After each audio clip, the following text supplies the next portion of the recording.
Imperative sentence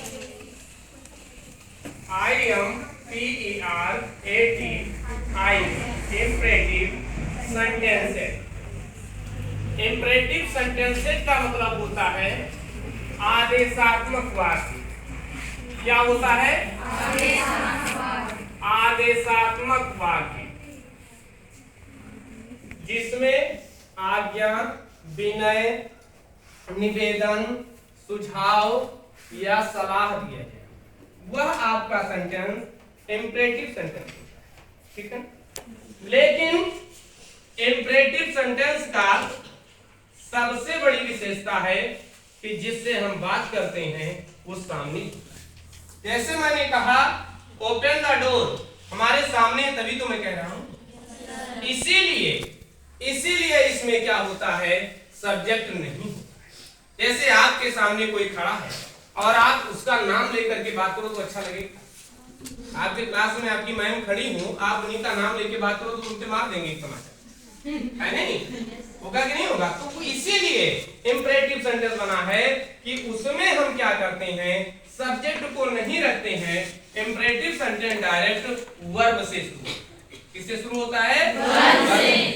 कोई भी अगर सेंटेंस का प्रारंभ वर्ब से है, अगर कोई शब्द नहीं लगा है निवेदन करने वाला, तो वह सेंटेंस क्या होगा, आपका इम्परेटिव होगा। जैसे मैंने कह दिया आपको ओपन द डोर, इस शब्द को मैंने कहा तो यह सेंटेंस आपका इम्परेटिव है।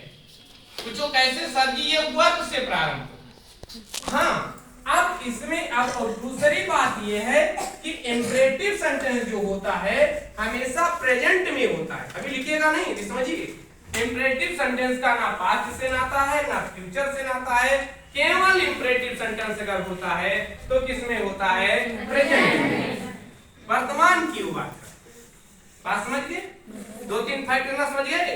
इम्परेटिव सेंटेंस में पहली बात सब्जेक्ट नहीं होता है, दूसरी बात यह हमेशा अगर टेंस की बात करें तो हमेशा ये प्रेजेंट में होता है। हाँ या ना में हो सकता है। जैसे ओपन द डोर मैंने कहा, अब ऐसा कह सकते हैं, कोई हमसे छोटा तो कहते हैं डोंट ओपन द डोर, बात है कि नहीं है? Don't open the door. अब ये बात नेगेटिव में हो गई, बात समझ पा रही हो ना? हाँ, कोई हमसे है, हम रिक्वेस्ट कर रहे हैं, तो हम कहेंगे प्लीज ओपन द डोर।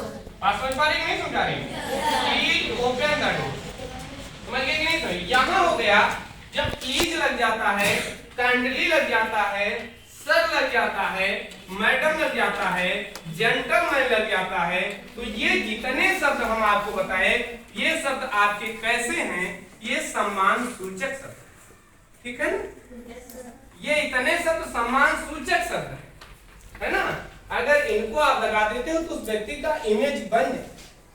अब इस इम्परेटिव सेंटेंस को हम पैसिव में कैसे बनाएंगे, प्रश्न ये हम लोग टॉपिक पर। इस इम्परेटिव सेंटेंस को हम पैसिव कैसे बनाएंगे, तो उसका यहां हम स्ट्रक्चर लिख रहे हैं, वर्ड ऑर्डर लिख रहे हैं। आप थोड़ा समझो वर्ड ऑर्डर। अगर आपको इम्परेटिव सेंटेंस का पैसिव बनाना है तो सबसे पहले आप लेट लगाओगे। दो मेथड है, पहला मेथड बता रहा हूं। पहले आप लेट लगाओगे। क्या है लेट? लेट के बाद आप प्लस लेट लगाने के बाद आप ऑब्जेक्ट ढूंढोगे। क्या ढूंढोगे? ऑब्जेक्ट ढूंढोगे। और ऑब्जेक्ट के बाद आप बी लगाओगे। क्या लगाओगे? बी। और इसके बाद आप क्या लगा दोगे? वर्ब का थर्ड। फिर आपका पैसिव बन गया। अगर नाट आया है, जैसे यहाँ नाट आ गया है ना, यहाँ नाट आ गया है, तो अगर आप इसका बनाओगे तो जहां ये ऑब्जेक्ट है ये टू हट जाएगा और ऑब्जेक्ट के बाद नाट लग जाएगा। ठीक है ना? डू को हटा देना है और नाट को ऑब्जेक्ट के बाद लगा देना। बात समझ पा रहे हो नहीं समझ पा रहे हो? ना समझ पा रहा तो तुरंत बताना। अब मान लीजिए इसका हम ओपन द डोर का पैसिव बना रहे हैं, अभी आपको बना के दिखाना है। ओपन द डोर का पैसिव बना रहे हैं तो सबसे पहले हम आंख बंद करके लेट लिख देंगे। लेट मैंने लिख दिया। फिर हमें ऑब्जेक्ट ढूंढना है, तो ऑब्जेक्ट ढूंढना जो वर्ब के बाद होता है वही हमारा ऑब्जेक्ट होता है। तो ऑब्जेक्ट द डोर है ना, तो क्या लगा देंगे? Let the door. देना है तो भी लगा दिए। और फिर वर्ब का थर्ड फॉर्म है, वर्ब ओपन है तो वर्ब का थर्ड फॉर्म क्या हो जाएगा? ओपन। बोलो यहाँ तक बात समझ में आ गई आप लोगों को? Yes sir. पक्का? Yes sir. अब आप देखिए, मान लीजिए आप इसको बना रहे हो, do not open the door, तो डू को हटा देना है कट से, है ना, इसको भगाना, उसमें देर ना लगाए हम। फिर क्या करेंगे? लेट लिख देंगे, फिर क्या लिखेंगे? ऑब्जेक्ट द डोर है ना, तो यहाँ द डोर लिख देंगे, यहाँ लगा द डोर लिख देंगे। फिर आप नॉट यहाँ लगा दोगे, नॉट दी, और ओपन का थर्ड फॉर्म